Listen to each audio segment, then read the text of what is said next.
Picture yourself in your early 40s. You never thought of yourself as an old person up at this point. And yeah, you knew you were on the overweight side, but you never saw a need to do anything about it because you never got in the way of your day-to-day life. Now you go into your doctor's office for your yearly checkup. Things are going as usual. You got a few tests done. Doctor comes back, diagnoses you with premature heart disease, tells you have 10 years left to live if you're lucky. Boom, bottom dropped. Assuming all of y'all want to live long lives, no one wants to be in this position where their life can be cut short by whole decades. And I've seen friends and family have their lives cut short by this much too. And I've lost years upon years of relationships to these issues.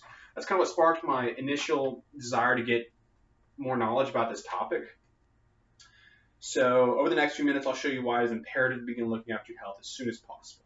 I'll do this through identifying a couple of the biggest causes for this issue, suggesting a few solutions, and lastly weighing the pros and cons to implementing these solutions. So with the introduction out of the way, let's dive into some of the causes and effects of these bad habits. Today we can see an increasing number of people across the nation being diagnosed with things like obesity, type 2 diabetes, and heart disease. Christy Williams of Johns Hopkins Medicine, Masters of Science, goes into detail about how most of these diseases have developed over the past decades. Starting in the 50s, where there was no computers, no internet, TV shows generally turned off around 8 to 9. And kids got more physical activity. There were no game consoles back then for them to stay inside and play all day. And jobs back then were more physically demanding, and portions were usually smaller at meals. A lot of that has changed come 2021, where we have 24/7 access to entertainment, whether it be Netflix, gaming, chatting online up late at night. It causes people to stay up all day and most hours of the night, snacking and really indulging more now than ever without noticing it. This is kind of foreshadowing the 2012 NCBI study of obesity amongst American adults. And it is seen just how drastically obesity rates have gone up in the past decades. Starting in 1960, our first data point, ages 20 to 74 of adults, there were 13% of Americans were diagnosed with obesity. 0.5 had extreme obesity. Fast forward to the most recent data point in this study in 2008 would be where obesity has shot up to a staggering 36%, nearly tripling what it was in 1960. And the extreme obesity rate was 7%. An additional 33% of Americans were considered on the overweight side. This all put together, 76% of adult Americans were at an increased risk of heart disease or type 2 diabetes, things that can end a person's life far shorter than it should. These are some scary data points because it seems as if they'll keep trending in the same direction. However, it's never too late to begin looking after, or never too early to begin looking after your personal health and thinking about your future. There are countless ways to adopt healthier habits, but there are really just two that I like to focus on in specific, being exercise and healthier eating. With exercise, most think of it as this crazy, painful, boring, muscle-destroying routines or long, tiring runs every day to lose weight. And although the most form of exercise would be going to work out at the gym, the recent pandemic has actually made that very difficult, and people have found more easier ways or more unique ways to work out, which kind of goes into how this 2021 article from Queensland Health gives us like 30 different ways we can work out. Some of those being walking, dancing, hiking, team sports, boxing. It's all over the place. And the most important thing is that you pick something that you personally enjoy. That's the way that you can get the most out of it. And with healthy eating, most think of it as complicated and a lot of work. But Rudy Marr, a Healthline specialist, helped simplify this for us in his 2016 article.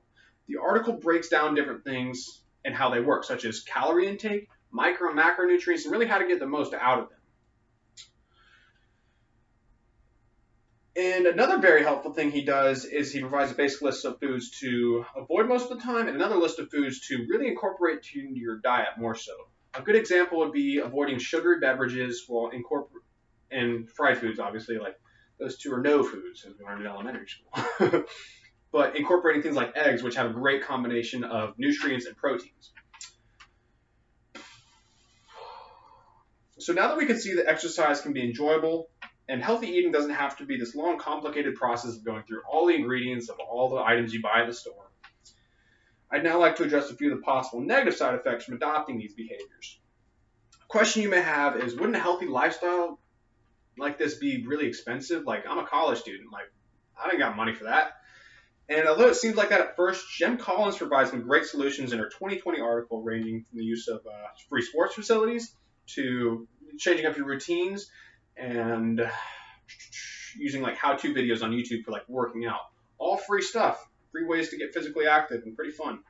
Same applies to healthy eating, starting with like eating out less, and right there in and of itself, great way to start budgeting. And also avoiding those tempting aisles in grocery stores. You know, the ones that are marked up like crazy for foods people crave. Can't talk. Another argument that may be made would that you feel all this change is too much to take with your busy life, and I get that. Like, we're college students, we're busy, right? Got a lot on our mind. And Kevin Dahm addresses this in his 2016 article, where he really urges those who are busy to become more aware of the decisions we're making throughout the day. And those who are really motivated to become the healthier version of themselves will identify those things and make a change. I hope that you become more confident after seeing that there are ways around these various issues presented with implementing these methods. So now that I've shown you why it's imperative to begin looking after your health as soon as possible, especially after reviewing the problems we face with obesity, hearing out a wide range of opportunities to resolve the issues, and considering some of the specific things, considering the possible negative effects these solutions will have and how to avoid them, most important.